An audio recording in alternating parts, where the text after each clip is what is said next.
The Void Stalker's blood-curdling howl echoed through the night, chilling the Daxamite students to their bones.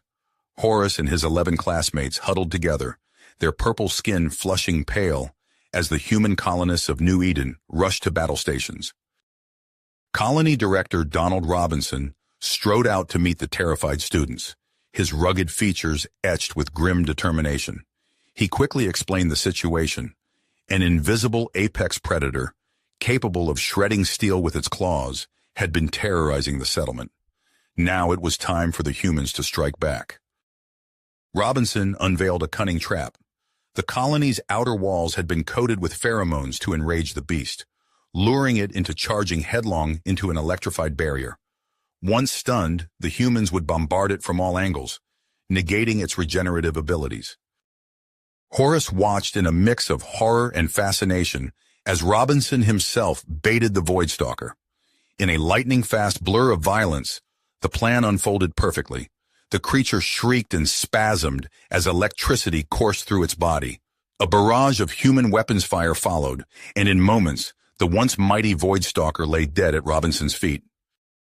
As the dust settled, the Daxamite students swarmed the humans, astonished by their ingenuity and bravery.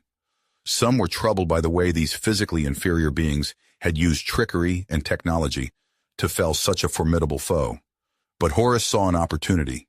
If he could forge a bond with the humans, perhaps their two species could work together to maintain peace as humanity expanded into the stars.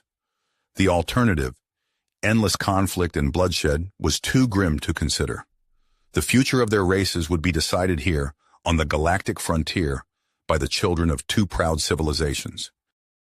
In the heart of the Daxamite capital, the towering spires of the royal palace gleam beneath the crimson sun. Emperor Thaddeus sat upon his floating throne, his angular features cast in stark shadows as he absorbed the troubling news from New Eden. The humans had proven more formidable than anyone anticipated. "This cannot stand," General Zod declared, slamming a fist against the ornate table. "The humans grow bolder by the day. If we do not check their expansion now, they will soon be at our doorstep." Diplomat Lara Lorvan raised a slender hand. "And what would you have us do, General? Crush them beneath our boots? The humans may be primitive, but they possess ingenuity and courage, qualities we should seek to understand, not destroy." The council chamber erupted into a cacophony of arguing voices, each advisor clamoring to be heard. Emperor Thaddeus silenced them with a wave of his hand. "Enough. We cannot afford to be rash, but neither can we ignore this growing threat. Lara Lorvan, you will lead a delegation to New Eden. Seek to forge a peace, but do not hesitate to remind the humans of our strength." As the council adjourned, Lara caught Zod's piercing stare. The general leaned in close, his voice a menacing whisper. "Remember where your loyalties lie, diplomat. These humans are not to be trusted." Light years away on the windswept plains of New Eden, Horus and Amanda walked side by side. The young Daxamite marveled at the human's insatiable curiosity, the way her eyes lit up as she peppered him with questions about his homeworld. "Your people have achieved so much," Amanda said, gesturing to the gleaming Daxamite ship that had brought Horus and his classmates to the colony. "And yet, you come here to learn from us. Why?" Horus paused, considering his words carefully. "There is more to life than conquest and glory. My people have grown complacent in their superiority, but you humans, you have a fire within you, a hunger to explore, to discover. It is a quality I admire." Amanda smiled, her hand brushing against his. "Perhaps our species have more in common than we realize." Their moment was interrupted by the distant roar of engines. A sleek Daxamite shuttle descended from the clouds, touching down just outside the colony walls. Horus felt a sense of unease as the delegation emerged, led by a striking woman in flowing robes. Lara Lorvan strode forward, her gaze locking with Director Robinson's. "I am diplomat Lara Lorvan of the Daxamite Empire. I come bearing a message from Emperor Thaddeus himself. It is time we discuss the future of our worlds." As the two leaders disappeared into the colony's central command building, Horus couldn't shake the feeling that the fragile peace between their species was about to be put to the ultimate test. The games of politics and power had begun, and he and Amanda were now caught in the middle, their budding friendship a flickering light in the gathering darkness. As the diplomatic negotiations dragged on, an air of unease settled over New Eden. In the depths of the colony's power plant, engineers frantically worked to keep the failing generators running. The rare mineral that fueled the colony's lifeblood was running dangerously low, and no one could explain why. Director Robinson paced the command center, his brow furrowed. "This doesn't add up," he muttered. "Our projections showed ample reserves. Someone's been siphoning off our resources right under our noses." Suspicion fell on the Daxamites. Whispers of sabotage spread like wildfire through the colony, and tensions between the two species reached a breaking point. Horace and Amanda watched helplessly as the fragile alliance they'd fought so hard to build began to crumble. Unable to sit idle, the unlikely pair took matters into their own hands. They slipped away from the colony, determined to uncover the truth behind the power failures. Their investigation led them deep into the Badlands, to a remote mining outpost long abandoned by the colonists. As they approached the facility, Horace's keen senses picked up signs of recent activity. "Someone's been here," he whispered, his muscles tensing, "and they're not friendly." No sooner had the words left his lips than a squad of heavily armed Daxamites emerged from the shadows, their weapons trained on the intruders. At their head stood a figure Horace recognized all too well.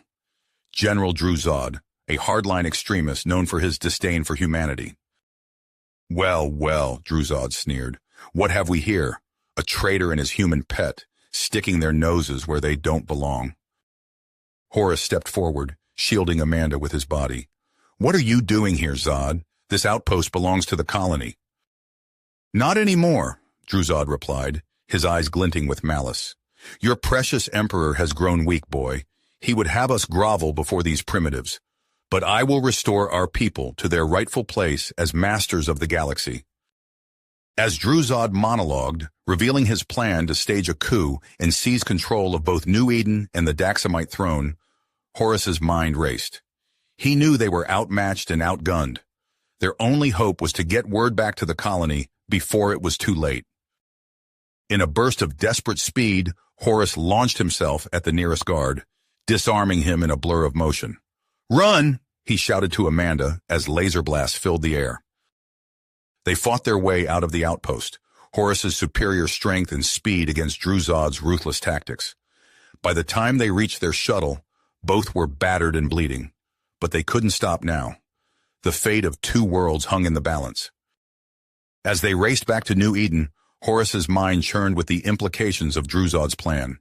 He knew his people, knew the simmering resentment some felt towards the humans. If Druzod succeeded in overthrowing the Emperor, it would mean war on a galactic scale. They burst into the command center, their warnings spilling out in a rush of words. Director Robinson and diplomat Lor Van listened in growing horror as the true scope of the threat became clear. Old grudges and suspicions fell away in the face of this new danger.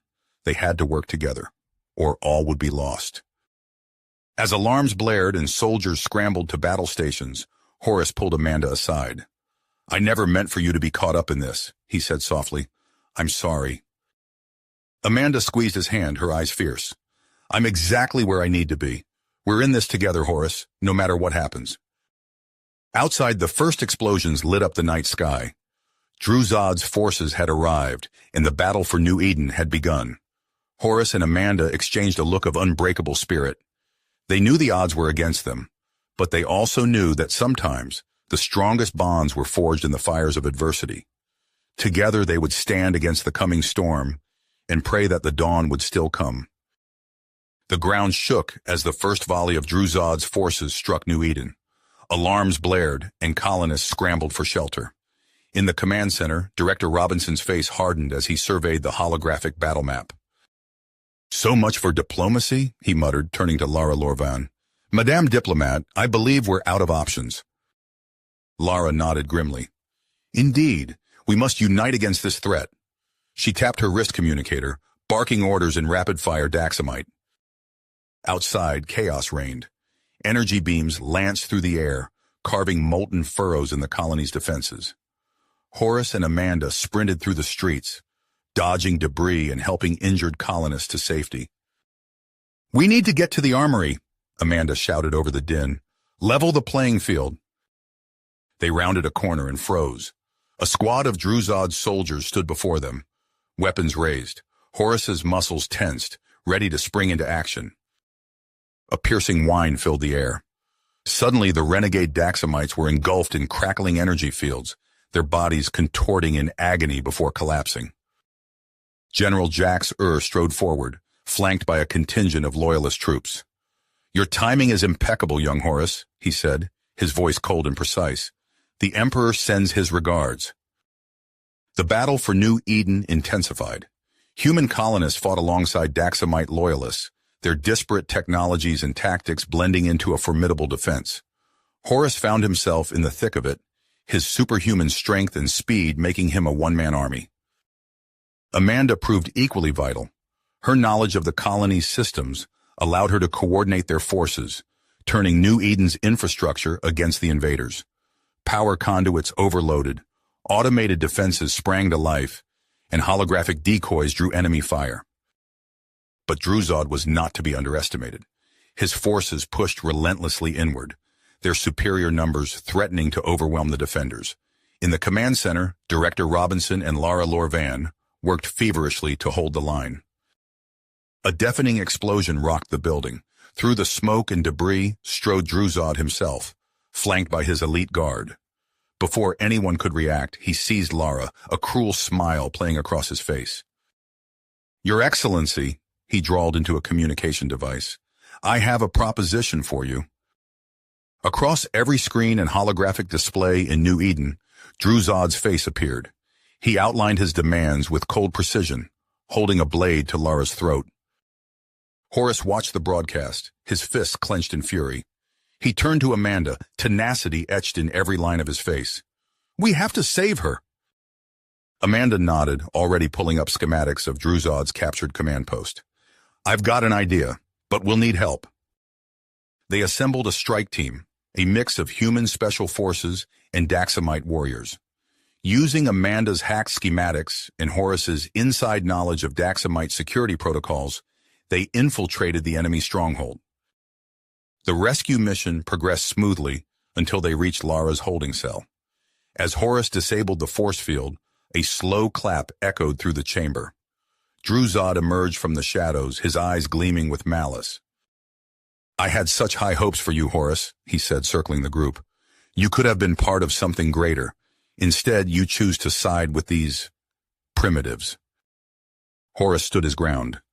"These primitives have shown more honor and courage than you ever will, Zod." Druzod's face contorted with rage. He lunged forward, his fist connecting with Horace's jaw with devastating force. The young Daxamite flew backward, crashing through a wall. The battle that ensued was brutal and swift. Druzod's strength and experience gave him the upper hand, effortlessly batting aside the human soldiers and even the other Daxamites. Just when all seemed lost, a familiar voice rang out. "Hey, ugly! Catch!" Amanda stood in the doorway, hefting what looked like a jury-rigged energy cannon. She fired, enveloping Druzod in a crackling field of energy that brought him to his knees. Director Robinson appeared behind her, leading a wave of reinforcements. "Sorry we're late to the party," he quipped, his clothes singed and torn. Traffic was hell. As they secured Druzod, the renegade general began to laugh. "You fools," he spat. "You have no idea what forces you're dealing with. This is only the beginning." A tremor ran through the building. Outside, a massive device rose from the ground, pulsing with ominous energy. Druzod's superweapon, powered by the stolen minerals from New Eden's mines. Horace and Amanda exchanged glances. They had won the battle, but the war was just the beginning.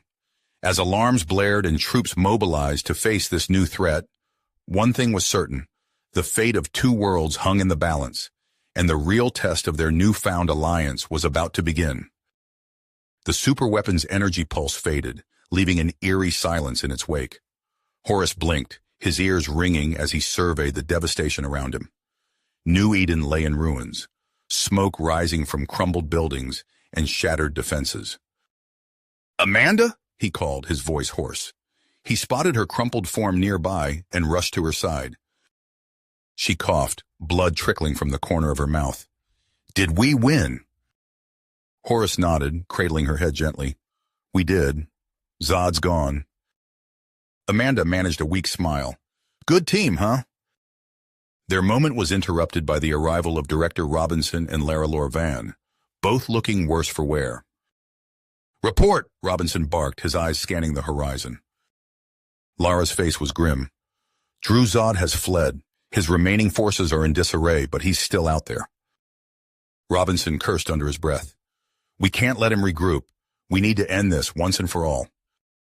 In the days that followed, an uneasy calm settled over New Eden. Humans and Daxamites worked side by side to clear rubble and tend to the wounded. Horace found himself constantly moving, helping where he could, trying to outrun the gnawing fear in his gut. A week after the battle, Emperor Thaddeus arrived.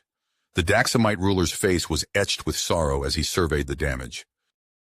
"This cannot stand," he declared, addressing a gathering of colonists and his own people. "Drew Zod must be brought to justice for his crimes against both our worlds." Director Robinson stepped forward. "We propose a joint task force, our best soldiers, working together to hunt down this madman." Thaddeus nodded solemnly. "Agreed, and I believe I know just the liaisons to bridge our two peoples." Horace felt the weight of expectations settle on his shoulders as all eyes turned to him and Amanda. The task force assembled quickly, a mix of hardened human special forces and Daxamite warriors. As they prepared to embark, Horace found Amanda at the edge of the colony, staring out at the alien sunset. "Having second thoughts?" he asked, joining her. She shook her head. "Just wondering what we're going to find out there. Zod's desperate now. There's no telling what he might do." Horace placed a hand on her shoulder. "Whatever comes, we face it together." Their pursuit of Drew Zod took them across star systems, following whispers and fragments of intelligence. Each encounter with the General's loyalists left behind destruction and bitter lessons. On a barren moon orbiting a gas giant, they walked into an ambush. Energy blasts seared the air as Horace dove for cover. "Amanda!" he shouted, spotting her pinned down behind a rocky outcropping. She signaled, then broke from cover, firing her weapon as she ran. Horace saw the danger a split second before it happened. A Daxamite soldier, hidden in the shadows, raised his weapon. Time seemed to slow. Horace lunged, but he knew he wouldn't make it in time. Amanda turned, her eyes widening as she saw the threat. The blast struck her square in the chest.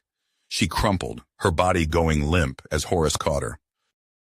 "No, no, no," he muttered, frantically checking for signs of life.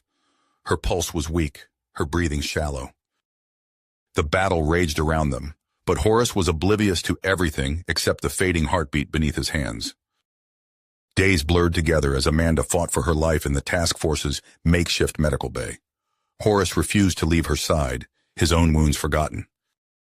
When the sensors finally picked up traces of Drew Zod's energy signature, Horace felt a cold commitment settle over him. They tracked the signal to a desolate world on the fringes of known space. As they approached the heavily fortified base, Horace turned to the assembled strike team. "Whatever happens in there, we finish this. For everyone we've lost along the way." They breached the outer defenses with surprising ease, only to find themselves face to face with Drew Zod's latest monstrosity. The prototype weapon pulsed with sickly energy, casting an otherworldly glow across the cavernous chamber. Drew Zod's laughter echoed off the walls. "You're too late. With this, I will reshape the galaxy in my image." Horace's mind raced, assessing their options. He caught the eye of the human demolitions expert, and a plan began to form. "Keep him talking," Horace whispered to the team leader. "I need 2 minutes." What followed was a risky move. As Drew Zod monologued, Horace and the human soldiers worked feverishly to overload the weapon's unstable power core. The resulting explosion was cataclysmic. Horace felt the searing heat on his skin as he was thrown backward, his world consumed by blinding light and deafening sound. When consciousness returned, Horace found himself buried beneath rubble. He clawed his way free, coughing as acrid smoke filled his lungs. The base was gone, reduced to a smoldering crater. As the dust settled, a chilling realization struck him. He was alone. Horace stumbled through the wreckage, calling out for survivors. His voice grew hoarse, his movements frantic. But there was only silence. With a heavy heart, he made his way back to their ship. As he initiated the launch sequence, his gaze fell on Amanda's empty seat beside him. The weight of all they had lost crashed down upon him, threatening to overwhelm him entirely. You have reached the end of the story. If you enjoyed this story and want to support us, please leave a like and subscribe to our channel, and for every comment that says 88, I will heart every single one of them. Thank you for your time.